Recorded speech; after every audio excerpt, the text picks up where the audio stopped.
It was December 23rd, 2024, and I was hauling a sack of groceries up the gravel drive to my folks' place in my beat-up Ford pickup. The air bit at my knuckles, cold enough to make your bones ache, sitting at about 10 degrees below 0 Fahrenheit. My boots crunched through the snow, and my jacket carried the scent of motor oil and sawdust, smells that clung to me from the lumber yard I'd been running for the past decade. I'd been looking forward to this, Christmas with the family, Mom, Dad, my sister Lisa, and her stuck-up husband Greg. I'd even splurged on some nice stuff for the meal. A big ham, fresh potatoes, and a couple bottles of that fancy wine Lisa always bragged about liking. But when I got to the porch, something felt off. The lights were on, sure, and I could hear laughter spilling out from inside, but nobody came to the door when I knocked. I stood there, breath puffing out in clouds, shifting that heavy sack from one arm to the other. Finally, after what felt like forever, Mom cracked the door open. She looked at me through the gap, her face all pinched up like she'd just bitten into a sour apple. "Mike," she said, real quiet, glancing back into the house like she was checking for spies. "Maybe this ain't the right night for you to come by." I blinked at her, my brain not quite catching up. "What do you mean? It's almost Christmas Eve. I brought the groceries you asked for." I hefted the sack a little, trying to smile through the confusion. From behind her, I heard Greg's voice cut through the chatter inside. "Yeah, for folks who belong here." He stepped into view, arms folded over his pressed button-up shirt, looking like he'd just walked out of some big city office instead of our little town in Indiana. I stared at him, then at Mom. "What's he talking about?" Mom fidgeted with the hem of her sweater, avoiding my eyes. "It's just, you're always showing up straight from the yard, Mike. Smelling like grease, tracking sawdust everywhere. We've got company tonight, Greg's boss and his wife. It'd be better if things looked a certain way." "Better?" I echoed, feeling a knot tighten in my gut. "I run a lumber yard, Mom. That's my job. Pays my bills, and half of yours, last I checked." Greg smirked, leaning against the doorframe. "That's the problem, man. You're still out there swinging axes, or whatever, while the rest of us have moved on. We've got a vibe going here, and you don't fit it." I looked past them into the house. The dining room was all lit up, warm and cozy, with a big spruce tree twinkling in the corner. Lisa's kids, my niece and nephew, were chasing each other around it, giggling like little maniacs. The table was piled high with food, steaming dishes I'd helped pay for over the years. And there I was, standing out in the freezing dark, getting told I didn't belong. "Lisa say this too?" I asked, my voice coming out flatter than I meant it to. Mom sighed. "She just wants everything to go smooth tonight, honey. You get that, don't you? It's not personal." "Not personal," I repeated, letting out a huff that turned to fog in the air. "Right. So I should just what? Disappear so I don't mess up your fancy dinner?" Greg didn't even blink. "Pretty much. You're a good guy, Mike, but come on. Look at yourself. You're a walking workshop. We've got reputations to keep up." I felt something cold settle in my chest, colder than the wind cutting through my coat. I glanced at Mom one more time, hoping she'd say something, anything, to take it back. She didn't. She just stood there, lips pressed tight, looking sorry but not sorry enough. "All right," I said, setting the grocery sack down on the porch with a thud. "You don't want me here, that's fine." Inside that bag were gifts too, new gloves for Dad, a scarf for Mom, toys for the kids. Stuff I'd spent my own cash on, thinking it'd mean something. Guess I was wrong. I turned and trudged back to my truck, the snow crunching under my boots louder than before. I climbed in, fired up the engine, and sat there for a minute, letting the heat kick in. My phone was in my hand before I even thought about it. I dialed the utility company, voice steady as I could make it. "Hey, yeah, this is Mike Donovan. I need you to shut off the power and gas at 412 Maple Lane. Account's in my name." The lady on the other end paused. "Sir, it's below freezing out there tonight. You sure about this?" I stared at the house through the windshield, watching the lights flicker like nothing was wrong. "Yeah," I said. "I'm sure." She typed something, her voice hesitant. "All right, it's done. Shutdown will hit in about an hour." "Thanks," I muttered, hanging up before she could say more. I tossed the phone onto the passenger seat and leaned back, watching my breath fog up the glass. They didn't want me in their perfect little picture? Fine. Let's see how they liked it when the heat went out and the lights went dark. Sure enough, about an hour later, my phone started buzzing. Mom first, then Dad, then Mom again. I let it ring, staring out at the snow piling up on the hood. Finally, I picked up, putting it on speaker. "Mike, what in God's name did you do?" Mom's voice was shaking, high and sharp. "The power's out. The heat's gone. It's freezing in here." I didn't say anything for a second, just let her words hang there. "Funny," I said eventually, "how that happens when the bill don't get paid." "What are you talking about?" Dad barked, jumping in. "Turn it back on, boy. This ain't a game." I gripped the steering wheel, knuckles white. "You remember that deal we made, right? Years back, when Lisa and Greg couldn't keep up with their rent. You all said it'd be easier if I put the utilities in my name, since I had steady work. Said I'd handle it so you wouldn't have to worry. Well, I ain't handling it no more." Mom's voice cracked. "Mike, please. We've got guests. The kids are cold. Should have thought about that before you kicked me to the curb." I said, keeping my tone even. You wanted a Christmas without me? You got it. Mike, Dad started, but I cut him off. Get some blankets, I said. Heard it's dropping to 15 below tonight. Then I hung up, turned the phone off, and pulled out of the drive. The house faded in the rear view, those pretty lights winking out one by one as the power cut hit. I didn't feel good about it, exactly, but I didn't feel bad either. For once, they'd have to figure it out without me bailing them out. And me? I headed home to my little place by the yard, where the heat worked just fine and nobody told me I didn't belong. I woke up the next morning, Christmas Eve, to the sound of my coffee pot gurgling on the counter. My place ain't much, just a small house on the edge of the lumberyard, but it's mine. The heat was humming, the windows frosted over from the cold outside, and I could see my breath if I stepped too close to the glass. It was peaceful, you know? No yelling, no drama, just me and the quiet. I poured myself a mug, black and strong, and sat at the kitchen table, staring out at the stacks of timber blanketed in snow. The yard was shut down for the holiday, so it was just me and the stillness. My phone was still off from last night. I didn't want to deal with the flood of calls I knew was coming. But after a while, curiosity got the better of me. I powered it up, and sure enough, the screen lit up with missed calls, 15 from Mom, 8 from Dad, even a couple from Lisa. There were voicemails too, but I didn't listen. I could guess what they'd say. Mike, fix this, or Mike, you're being ridiculous. Same old song and dance. Then a text popped up from Greg. It was short, sharp, and about what I expected. You're a real piece of work, man. Ruined everything. Hope you're proud. I snorted into my coffee. Proud? Nah. But I wasn't crying over it either. I set the phone down and took a long sip, letting the heat sink into my bones. Back at their place, I could picture it clear as day. The power and gas were off, so the house would have turned into an icebox overnight. Mom probably dragged every blanket they owned into the living room, piling them up by the fireplace. Dad would have been stomping around, cussing under his breath, trying to figure out why the furnace wouldn't kick on. Lisa's kids, little Tommy and Grace, were likely whining about the cold, their noses red and runny. And Greg? I bet he was pacing, mad as a wet hen, blaming me for making him look bad in front of his boss. See, that's the thing. They'd been leaning on me for years. Back when Lisa and Greg got hitched, they couldn't afford much. I stepped in, helped with their rent, even covered the utilities when they moved in with Mom and Dad after Greg lost his first job. I didn't mind at first. Family's family, right? But it never stopped. Every time they came up short, it was Mike's got the lumber yard. Mike's doing all right. Mike can handle it. And I did, because I figured that's what you do when you love people. You help. But last night flipped a switch in me. Standing on that porch, groceries in hand, getting told I wasn't good enough to sit at their table, it hit me hard. I'd been pouring money and time into them, and all I got back was a boot out the door. So yeah, I shut off the utilities. Was it harsh? Maybe. But I was done being their doormat. Around noon, I decided to head out and check on the yard. It's a habit, keeps me busy, keeps my head clear. I pulled on my heavy coat, the one that still smelled like pine and engine grease, and stepped outside. The cold slapped me in the face, sharp and mean, but I didn't mind. I trudged through the snow to the main shed, where we keep the saws and the logs. Everything was locked up tight, just like I'd left it, but I poked around anyway, making sure the pipes hadn't frozen. That's when I heard the rumble of an engine. I turned, squinting through the snow, and saw Dad's old Chevy pickup bouncing down the road toward my place. My stomach sank. I knew this was coming, but I'd hoped it'd wait till after Christmas. The truck rolled to a stop near the shed, and Dad climbed out, his face red from the cold, or maybe from being pissed off. Lisa hopped out the passenger's side, bundled up in a coat that looked too thin for the weather. Mike, Dad hollered, stomping toward me. What in the hell's gotten into you? I leaned against the shed, crossing my arms. Morning to you too, Dad. Don't you morning me, he snapped, pointing a finger at my chest. You turned off the power and gas. Your mother's half frozen, the kids are miserable, and Greg's boss left last night cussing us out for a ruined evening. You happy now? I shrugged, keeping my voice calm. Not really, but I ain't unhappy either. Lisa stepped up, her eyes narrow. Mike, this is low, even for you. We had to send Tommy and Grace to the neighbor's place because the house was too cold. You think that's funny? Nope, I said, meeting her glare. Just figured y'all didn't need me around, seeing as I don't fit your fancy vibe. Guess I was wrong about who's been keeping that house running. Dad's jaw tightened. You're acting like a damn kid, throwing a tantrum cause you didn't get your way. Turn it back on, Mike. Now. I let out a dry laugh. Funny thing, Dad. You all signed that paper years ago, putting the utilities in my name cause I was the one with steady cash. Remember?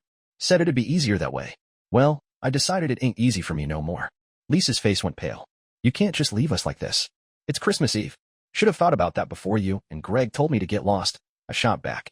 I brought food, gifts, everything. And you shut the door in my face, cause I smell like work. So yeah, I shut something off too. Dad took a step closer, his voice dropping low. You owe us better than this, son. We raised you, put food in your belly, gave you a home. I straightened up, feeling the cold knot in my chest flare into something hotter. You raised me? That's what parents do, Dad. It ain't a favor I gotta pay back forever. And let's talk about owing.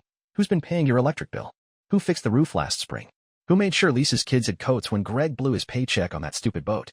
Lisa flinched, but Dad didn't back down. That don't give you the right to freeze us out. Maybe not, I said, but it gives me the right to stop letting y'all walk all over me. You want heat? Call the utility company yourself. I'm done. They stood there, staring at me like I'd grown a second head. Lisa's mouth opened, then shut. Dad's hands balled into fists, but he didn't say another word. Finally, he turned, muttering something I couldn't catch, and headed back to the truck. Lisa followed, shooting me one last look, half mad, half hurt. As they drove off, I exhaled, watching the taillights disappear into the snow. I didn't feel like a hero, but I didn't feel like a villain either. I just felt free. Back inside, I poured another coffee and sat down, letting the quiet settle over me again. They'd figure it out, or they wouldn't. Either way, it wasn't my mess to clean up anymore. Christmas morning hit me like a quiet freight train. I woke up to the smell of coffee brewing and the sound of wind rattling the windows of my little house by the lumber yard. Outside, the snow was piled up high, sparkling under a pale sun that didn't do much to warm things up. It was still below zero out there, the kind of cold that makes your truck groan when you turn the key. I pulled on a flannel shirt and some socks, shuffled to the kitchen, and poured myself a mug. The heat in my place was cranking just fine, and I took a second to appreciate that. Nobody telling me I didn't belong here, nobody judging the sawdust on my boots. I figured I'd spend the day alone, maybe fry up some bacon and eggs, watch an old western on TV. It wasn't the Christmas I'd pictured, but it beat standing on a porch getting my feelings stomped on. My phone was still on the table from yesterday, screen dark. I hadn't turned it back on since Dad and Lisa showed up at the yard, all fired up and demanding I fix their mess. Part of me didn't want to know what they were up to now, but another part, the dumb, hopeful part, couldn't help wondering if they'd cooled off enough to say something decent. So I flipped it on. Big mistake. The thing lit up like a pinball machine. Missed calls from Mom, Dad, Lisa, even one from Greg's number. Voicemails too, 6 of them. I sighed, took a swig of coffee, and hit play on the first one. Mom's voice came through, shaky and hoarse. Mike, it's Christmas morning, and we're still freezing. The fireplace barely kept us going last night. Please, honey, turn the power back on. This isn't right. The next one was Dad, gruff as ever. Boy, you've made your point. Now quit this nonsense and fix it. Lisa's was short. Mike, the kids are asking why Uncle Mike hates them. You happy now? I set the phone down, staring at it like it might bite me. Hates them? That one stung. Tommy and Grace didn't have nothing to do with this. They were just caught in the crossfire. But Lisa throwing that at me? That's the kind of low blow she'd always been good at, twisting things to make me the bad guy. I didn't listen to the rest. Didn't need to. I could guess what Greg's would say, probably some smug rant about how I'd embarrassed him in front of his boss. I leaned back in my chair, running a hand through my hair. Back at their place, I knew it was chaos. Without power or gas, that big house would be a meat locker. Mom'd be huddled by the fireplace, wrapped in every quilt she could find, her hands trembling as she tried to keep the flames going. Dad'd be pacing, muttering about how I'd lost my mind, probably sipping whiskey to take the edge off. Lisa and Greg would be bickering, her blaming him for pushing me too far, him blaming me for everything. The kids be miserable, not understanding why their Christmas was falling apart. And that fancy dinner they'd planned? Cold and useless on the table, guests long gone. I should have felt guilty. That's what they wanted, right? For me to cave, call the utility company, and play the hero again. But I didn't. I'd spent years being their fix-it guy, paying bills, patching roofs, buying presents when they couldn't. And what did it get me? A door slammed in my face, caused my coat smelled like work. Nah, I was done carrying them. Still, I couldn't just sit there all day. I grabbed my keys and headed out to the truck. The engine sputtered in the cold but finally caught, and I drove down to the yard, figuring I'd check the equipment again. Keeps my hands busy, keeps my head from spinning. The snow was deep, but the old Ford plowed through it, tires crunching over the ruts. When I got to the shed, I saw tracks, fresh ones, not mine. Then I heard the engine again. Another truck was pulling up, and I knew who it was before I even turned around. Dad's Chevy rolled in, kicking up snow as it stopped. He climbed out, face like a thundercloud, and this time Mom was with him, bundled up in a coat and scarf, looking worn out. Lisa trailed behind, arms crossed, her breath puffing out in sharp little clouds. Mike Donovan, Dad barked, marching toward me. You're gonna fix this right now. I leaned against the shed, hands in my pockets. Merry Christmas to you too. Don't get smart, he snapped. Your mother's been up all night trying to keep warm. The kids are at the neighbors again. You've gone too far. Mom stepped forward, her voice soft but shaky. Mike, please. We can't keep living like this. It's Christmas. I looked at her, then at Dad, then Lisa. Funny how it's Christmas when you need something. Where was that yesterday when you told me I didn't fit in your big party? Lisa's eyes flashed. You didn't have to shut everything off. Greg's boss thinks we're a bunch of hicks now. Thanks to you. Good, I said, keeping my tone flat. Maybe he'll see what I've seen for years. Y'all care more about looking good than being good. Dad's face went red. You watch your mouth, boy. We're your family. You don't turn your back on us. Family. I shot back, stepping forward. Family don't kick you out in the cold, 'cause you don't match their wallpaper. Family don't treat you like a damn ATM, till they don't need you no more. I've been holding this together, paying your bills, fixing your problems, and you thank me by saying I ain't good enough. Mom's eyes welled up. Mike, we didn't mean it like that. We wanted things nice for once. Nice don't mean shutting me out, I said, voice low. I brought food, gifts, everything. And you picked Greg's boss over your own son. Lisa huffed. You're making this bigger than it is. Just turn it back on, and we'll figure it out. Nah, I said, shaking my head. You figure it out. I ain't your safety net no more. Dad glared at me, fist clenched. You're a selfish bastard, you know that? Maybe, I said. But I ain't the one who started this. They stood there, snow swirling around us, nobody saying a word. Mom wiped her eyes, Dad's jaw twitched, and Lisa looked like she wanted to scream. Finally, Dad turned, muttering, "This ain't over," and headed back to the truck. Mom followed, glancing at me like she wanted to say more but didn't. Lisa lingered a second, then spat, "You're gonna regret this," before stomping off. I watched him drive away, the truck's tail lights fading into the white. My chest felt tight, but my head was clear. I went back inside, fired up the stove, and cooked that bacon and eggs. The house smelled good, warm, mine. They could hate me all they wanted, I wasn't bending this time. The day after Christmas, December 26th, dawned cold and gray, the kind of morning where the sky looks like it's too tired to bother with sun. I was up early, sipping coffee at my kitchen table, the steam curling up from the mug in little wisps. My place was still warm, still quiet, and I liked it that way. The lumber yard was closed till after New Year's, so I had nothing pressing to do except sit there and think. And boy, did I have plenty to think about after yesterday's showdown with Mom, Dad, and Lisa. My phone sat on the table, screen off. I hadn't checked it since they stormed off from the yard, cussing me out and promising I'd regret it. Part of me figured they'd call again, begging or yelling same as always. But another part wondered if they'd finally give up, realize I wasn't bluffing this time. Either way, I wasn't in a rush to find out. I took another sip of coffee, letting the bitterness wake me up, and stared out at the snow-covered stacks of timber through the window. It was peaceful out there, like the world didn't care about my family drama. I decided to head outside and split some firewood. Keeps me busy, you know? I pulled on my coat, the one Mom hated, 'cause it smelled like the yard, and grabbed my axe from the shed. The air was sharp, cutting right through me, but swinging that axe felt good. Each chop sent a thud echoing through the quiet, with splitting clean under the blade. I was maybe 20 minutes in, a decent pile stacking up, when I heard tires crunching snow. My gut twisted. Not again. Sure enough, Lisa's silver SUV rolled up, sliding a little on the ice as it stopped near the house. She climbed out, alone this time, her face set like she was ready for a fight. She was wrapped in a puffy coat, boots stomping through the snow as she marched toward me. I set the axe down, leaning on the handle, and waited. "Mike," she said, voice tight, "we need to talk."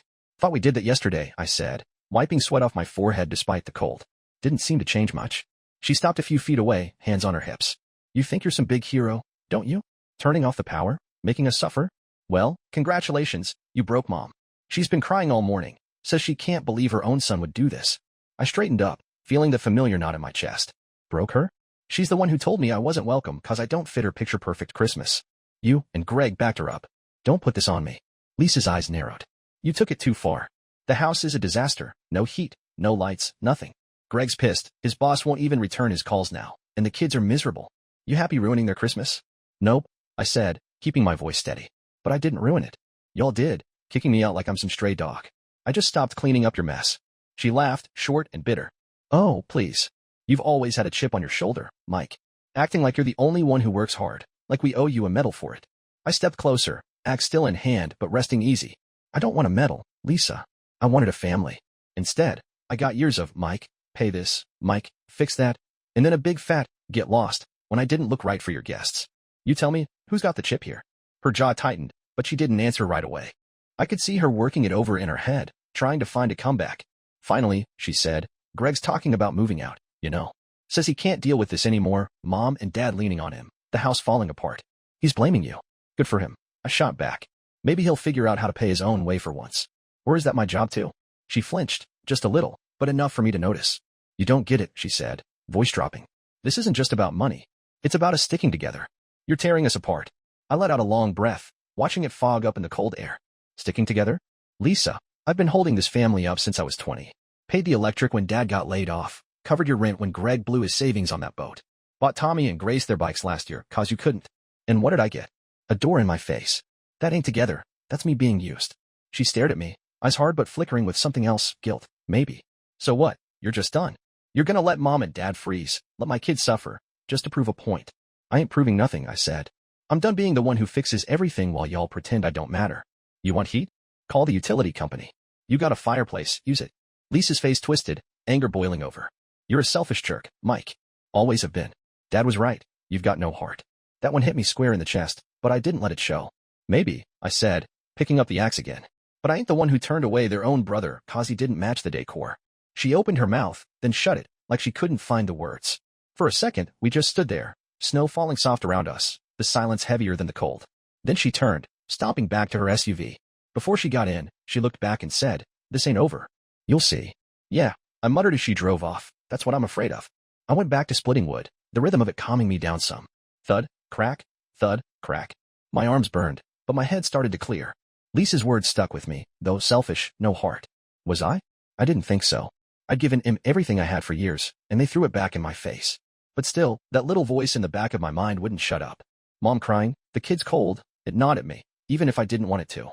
Later, I headed inside, hands aching from the axe. I fired up the stove, cooked some sausage and eggs, and sat down with another coffee. The house was warm, smelled good, felt right. But my phone buzzed on the table, breaking the peace. A text from Mom this time. "Mike, please. We're sorry. Just talk to us." I stared at it, thumb hovering over the screen. Sorry, huh? First time I'd heard that in a while. Didn't mean much, though, not yet. I set the phone down, left it unanswered, and took a bite of my food. They could wait. I'd waited long enough for them.